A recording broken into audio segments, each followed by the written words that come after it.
ধন্যবাদ, অনেক কষ্ট করে আসছেন।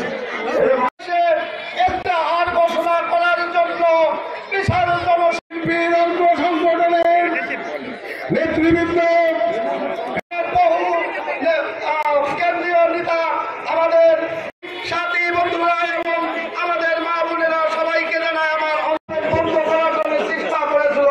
তবুও আমাদের একবাসীকে আজকে অনুরোধ করব, আমরা ফরিদপুর কোতোয়ালি থানা বিএনপির সংগ্রামী সাবেক সাংগঠনিক করা হচ্ছে, আপনাদের শক্তি কিছুটা বাড়ানো হচ্ছে।